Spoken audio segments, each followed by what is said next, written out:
कल्पना कीजिए एक ऐसे मोहल्ले की जहां हर घर में घातक हथियार रखे हों, कोई पुलिस या कानून ना हो और हर कोई अपने नियम खुद बनाता हो। जरा सी कहासुनी और सीधा मिसाइल दागने की तैयारी। हमारी दुनिया भी कुछ ऐसी ही खौफनाक थी, जब तक कि इंसानियत ने खुद को तबाह होने से बचाने के लिए एक ग्लोबल पंचायत बनाने का फैसला नहीं किया। तो चलिए, आज हम एक टाइम मशीन में बैठते हैं और गोता लगाते हैं समकालीन विश्व राजनीति के सबसे दिलचस्प अध्याय अंतर्राष्ट्रीय संगठन की इस रोमांचक कहानी में। यह कहानी है उस महानायक के जन्म की जिसने दुनिया को तीसरे विश्व युद्ध की आग में जलने से रोक रखा है।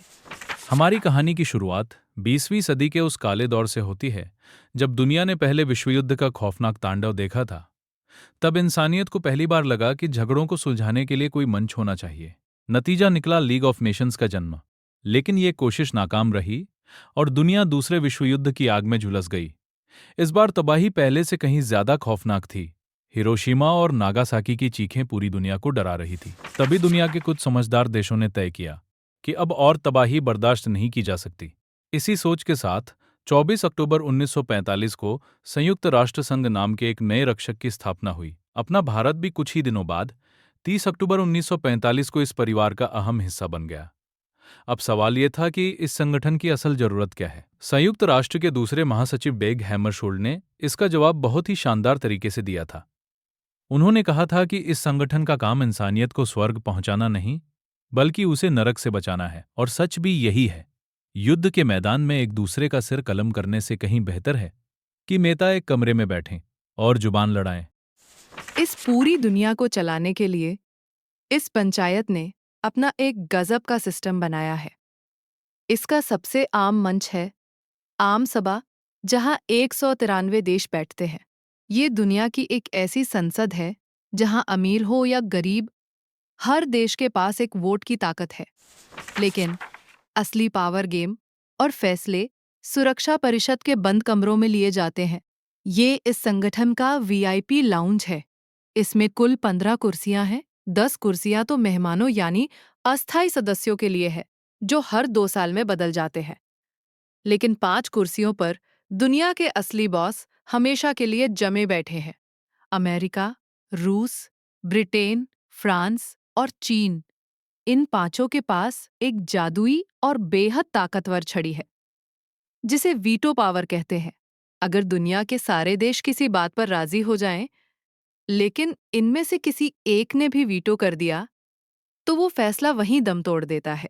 इन सबके बीच एक महासचिव भी होता है, जो इस पूरी वैश्विक संस्था का चेहरा बनकर दुनिया भर में शांति का पैगाम लेकर घूमता है। इस कहानी में संयुक्त राष्ट्र अकेला नहीं है। उसके कई ऐसे साथी हैं जो पर्दे के पीछे से दुनिया की नब्ज थामे हुए हैं। जब किसी देश की अर्थव्यवस्था डूब रही होती है, तो उसे कर्ज देने के लिए अंतर्राष्ट्रीय मुद्रा कोष और विश्व बैंक आगे आते हैं। दुनिया भर के देशों के बीच व्यापार बिना किसी धोखेबाजी के हो, ये तय करने का काम विश्व व्यापार संगठन करता है। कोई देश छुपकर दुनिया को तबाह करने वाले परमाणु बम तो नहीं बना रहा। इस पर गिद्ध जैसी नजर रखती है अंतर्राष्ट्रीय आणविक ऊर्जा एजेंसी। इसके अलावा एमनेस्टी इंटरनेशनल और ह्यूमन राइट्स वॉच जैसे कुछ नीडर संगठन भी है, जो सरकारों की मनमानी पर लगाम कसते हैं और आम इंसान के मानवाधिकारों की रक्षा के लिए दुनिया भर की सरकारों से भिड़ जाते हैं। हर अच्छी कहानी में एक वक्त ऐसा आता है जब पुराने नियम काम करना बंद कर देते हैं। साल 1991 में सोवियत संघ ताश के पत्तों की तरह बिखर गया और शीत युद्ध खत्म हो गया। दुनिया पूरी तरह बदल गई थी। अमेरिका अब दुनिया का इकलौता गुंडा या महाशक्ति बन गया था। चीन और भारत जैसे नए खिलाड़ी तेजी से आर्थिक ताकत बनकर उभरने लगे थे। दुनिया के सामने अब विश्व युद्ध का खतरा तो कम था, लेकिन आतंकवाद, जलवायु परिवर्तन और महामारियों जैसे नए और अनदेखे विलेन सामने आ खड़े हुए थे। दिक्कत ये थी कि दुनिया तो 21वीं सदी की तरफ भाग रही थी, लेकिन संयुक्त राष्ट्र अभी भी 1945 के ढर्रे पर चल रहा था। देशों ने बगावती सूर तेज कर दिए कि इस पंचायत को अपडेट करने की सख्त जरूरत है। सबसे बड़ा बवाल सुरक्षा परिषद के उसी वीआईपी लाउंज को लेकर मचा।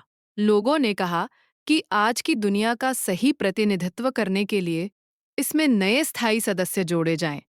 साथ ही मांग उठी कि ये वीटो पावर पूरी तरह खत्म होनी चाहिए, क्योंकि ये लोकतंत्र का मजाक है। लेकिन वो पांचों बॉस अपनी पावर छोड़ने को बिल्कुल राजी नहीं थे। सबसे बड़ा पेंच ये फंसा कि अगर नए वीआईपी बनाने हैं तो उसकी शर्त क्या हो। क्या वो देश अमीर होना चाहिए, उसकी सेना बड़ी होनी चाहिए, या फिर दुनिया का सबसे बड़ा लोकतंत्र होना चाहिए। हर देश अपने फायदे के हिसाब से नियम बनवाना चाहता था। अब इस कहानी में भारत पूरे स्वैग के साथ एक प्रमुख दावेदार बनकर उभरता है। भारत ने सुरक्षा परिषद के स्थायी दरवाजे पर जोर से दस्तक देते हुए कहा है कि अब उसे कुर्सी चाहिए, और ये कोई भीख नहीं बल्कि उसका हक है। भारत का तर्क बिल्कुल साफ और दमदार है। दुनिया की आबादी का हर पांचवां इंसान भारत में रहता है। यह दुनिया का सबसे बड़ा लोकतंत्र है।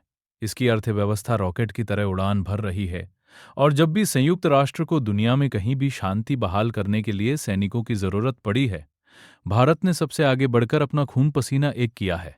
साथ ही भारत हमेशा अपना चंदा समय पर चुकाता है। लेकिन राह में कुछ बड़े कांटे भी हैं। हमारा पड़ोसी देश पाकिस्तान और कुछ अन्य देश भारत की राह में रोड़े अटका रहे हैं। कुछ देशों को भारत के परमाणु हथियारों से डर लगता है, तो कुछ कहते हैं कि अगर भारत को सीट मिली तो ब्राजील, जर्मनी और जापान को भी देनी पड़ेगी, जो कुछ पुरानी ताकतों को मंजूर नहीं है। आज की दुनिया एक ध्रुवीय हो चुकी है।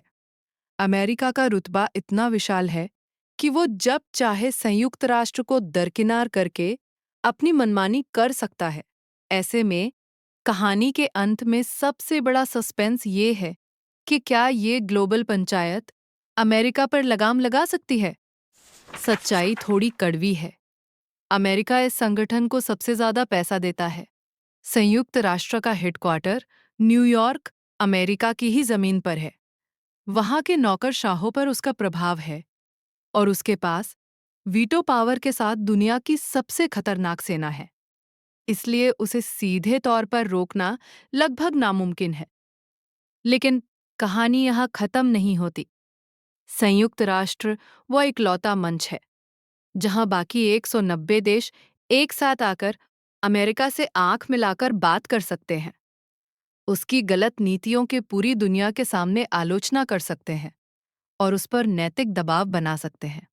अंत में यह ग्लोबल पंचायत भले ही पूरी तरह परफेक्ट न हो, इसमें कमियां हों और राजनीति हावी हो, लेकिन आज की आपस में जुड़ी हुई दुनिया में इसके बिना हमारा कोई गुजारा नहीं है। अगर संयुक्त राष्ट्र नाम का ये धागा टूट गया तो ये दुनिया वापस उसी खौफनाक मोहल्ले में बदल जाएगी जहां हर कोई एक दूसरे पर मिसाइल तानकर खड़ा होगा।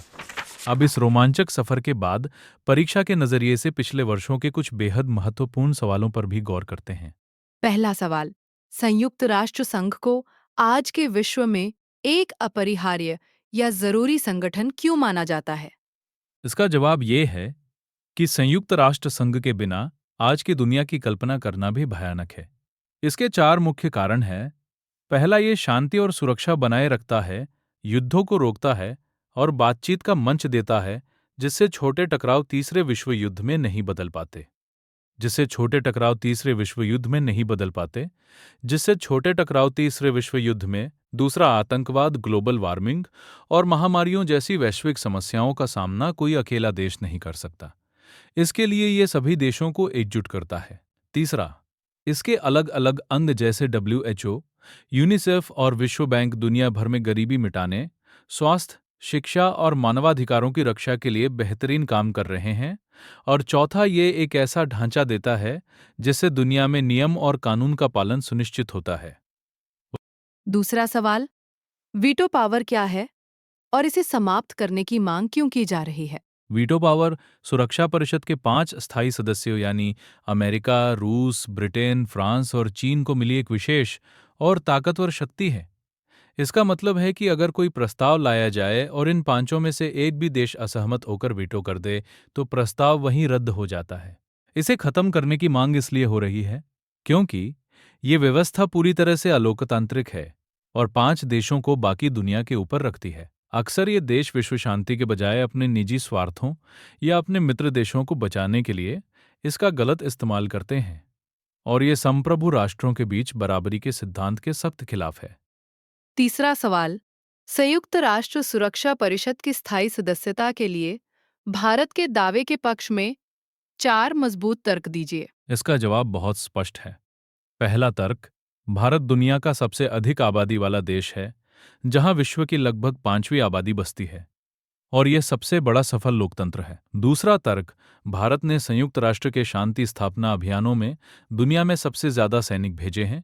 तीसरा तर्क, भारत एक तेजी से उभरती हुई आर्थिक महाशक्ति है। और चौथा तर्क, भारत ने संयुक्त राष्ट्र के बजट में अपना चंदा हमेशा समय पर दिया है और कभी भी अपने बकाये में पीछे नहीं रहा है। चौथा सवाल, एक ध्रुवीय विश्व में जहां अमेरिका इकलौती महाशक्ति है, क्या संयुक्त राष्ट्र संघ अमेरिका की मनमानी पर पूरी तरह रोक लगा सकता है? इसका जवाब है कि सीधे तौर पर रोक लगाना मुमकिन नहीं है, क्योंकि अमेरिका सबसे बड़ा चंदा देने वाला देश है, मुख्यालय अमेरिका में ही है, उसके पास वीटो पावर है और सैन्य ताकत बेजोड़ है। लेकिन इसके बावजूद संयुक्त राष्ट्र पूरी तरह लाचार नहीं है। यह बाकी देशों को एकजुट होकर अमेरिका की गलत नीति की निंदा करने का मंच देता है।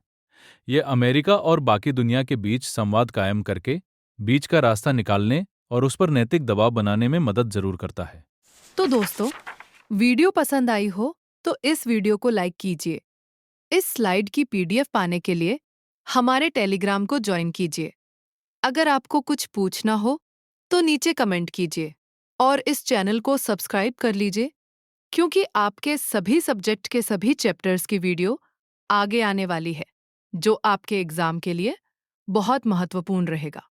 मैं आशा करती हूँ कि आप हमारे एनसीईआरटी 5 चैनल से पढ़कर अपनी क्लास में टॉप करेंगे। धन्यवाद।